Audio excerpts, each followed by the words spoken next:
আসসালামু আলাইকুম ওয়া রাহমাতুল্লাহি ওয়া বারাকাতুহু। আউযু বিল্লাহি মিনাশ শাইতানির রাজিম। বিসমিল্লাহির রহমানির রহিম।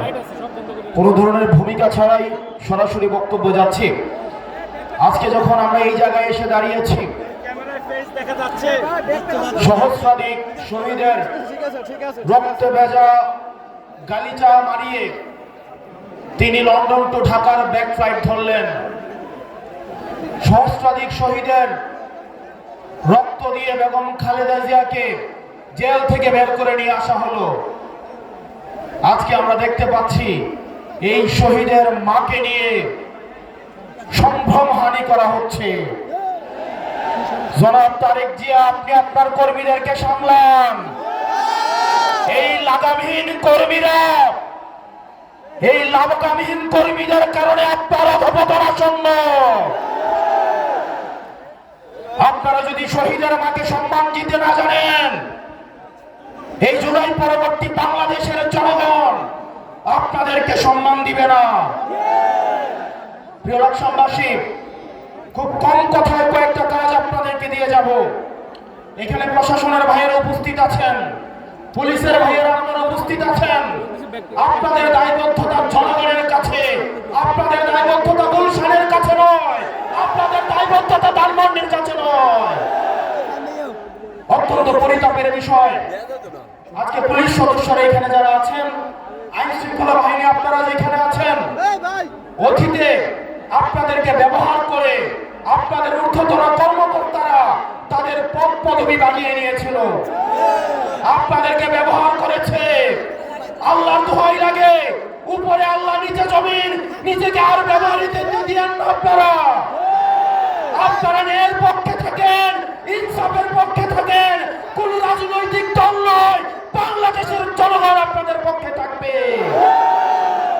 12 তারিখ নির্বাচনে প্রশাসনের ভাইয়েরা আপনাদের কাছে উদাত্ত আহ্বান জানাবো, আপনারা কোন দলের গোলামি করার দরকার নাই।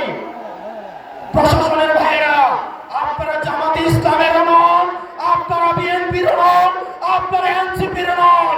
আপনাদের জবাবদিহিতা বাংলাদেশের জনগণের কাছে। আজকে যদি আপনারা ভোট চুরি করে, লাইলাতুল ইলেকশন করে, রাতের ভোট দিনের ভোট রাতে করে, জনগণের ভোট চুরি করে আপনারা নির্দিষ্ট কোন দলকে ক্ষমতায় নিয়ে যান, আপনাদের সন্তানদের কাছে আপনারা দায়বদ্ধ থাকবেন। প্রিয় মিডিয়া ভাইয়েরা, অত্যন্ত পরিতাপের বিষয়, এই জুলাইয়ের পরেও এই মিডিয়ার ভাইয়েরা দালালি বন্ধ করে না। সময় টেলিভিশন, 71 টেলিভিশন, টিভিসি আবার তারা দালালি শুরু করে দিয়েছে। আল্লাহ সাক্ষী, আমি সাক্ষী, আমি দেখেছি এজেন্সি যে রিপোর্ট লিখে দেয়, টিভিসি 71 সময় টিভি সেই রিপোর্ট তারা পাবলিশ করে। এই টিভিসি 71 এবং সময় টেলিভিশন হার বদল হয়েছে, কিন্তু চরিত্রের বদল হয় নাই। আপনাদেরকে আবারও জনগণের কাজ করায় দাঁড় করাবো ইনশাআল্লাহ।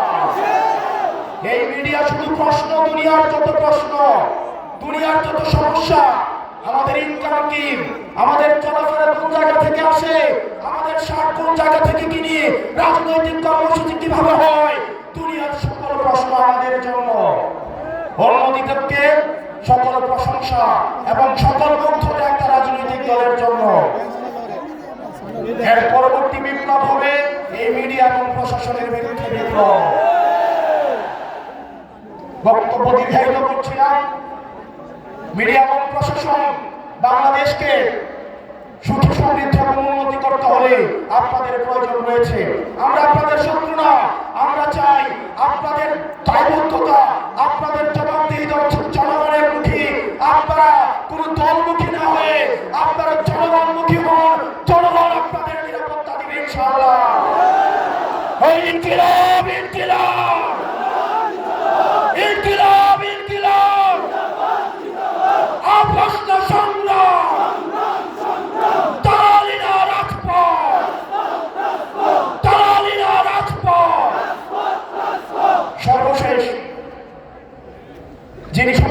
দেশের একজন প্রধানমন্ত্রী হবেন, উনি যখন একজন তৃতীয় শ্রেণীর আলাপ আলোচনা মঞ্চে উঠে দাঁড়িয়ে করেন, সেগুলো আমাদেরকে তাড়িত করে। জনাব তারেক জিয়া, আপনি যেভাবে গুপ্ত গুপ্ত বলে আপনার নিজের নেতা কর্মীদেরকে হত্যাযোগ্য করে তুলছেন, গত 17 বছর কিভাবে ফ্রিল্যান্সিং এর মাধ্যমে দল পরিচালনা করেছেন সেটা একবার নিজেকে প্রশ্ন করে দেখেন। আসসালামু আলাইকুম ওয়া রাহমাতুল্লাহি ওয়া বারাকাতুহু।